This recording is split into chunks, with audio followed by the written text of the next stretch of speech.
Tu veux savoir comment faire croire à quelqu'un que c'est lui qui décide alors que c'est toi qui contrôle tout. Reste jusqu'à la fin de cette vidéo. En fait, les vrais manipulateurs ne forcent jamais. Ils font en sorte que l'autre personne pense que c'est elle qui décide.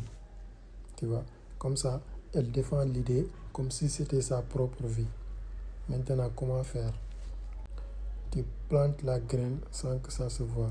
Tu poses des questions au lieu de donner des ordres. Ok? Exemple, au lieu de dire on devrait sortir ensemble ce soir, tu dis tu sais, j'ai vu un nouveau spot qui a l'air bien.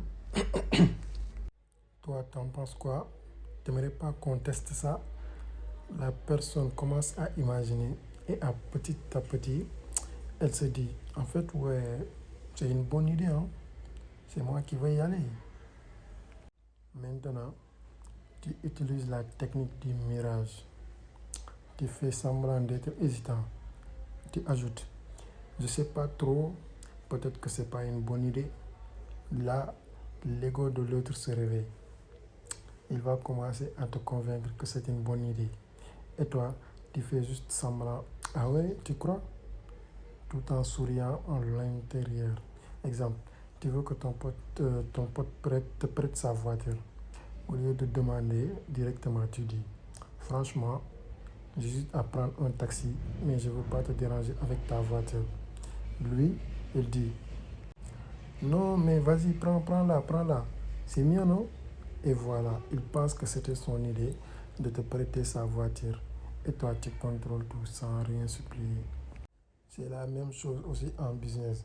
Tu veux que ton client choisisse ton offre la plus chère. Tu lui montres deux options. Tu pars plus de la moins chère en disant celle-ci est pas mal aussi. Il va te dire non, non, je prends le plus grand. Tu vois, comme si c'était lui qui avait décidé. Je ne sais pas si tu comprends en fait. Quand tu maîtrises ça, les gens vont faire ce que tu veux tout en te remerciant. C'est une des armes les plus puissantes en séduction, en business et en famille. Voilà. Tu veux la partie 2, commande partie 2 et abonne-toi si ce n'est pas déjà fait.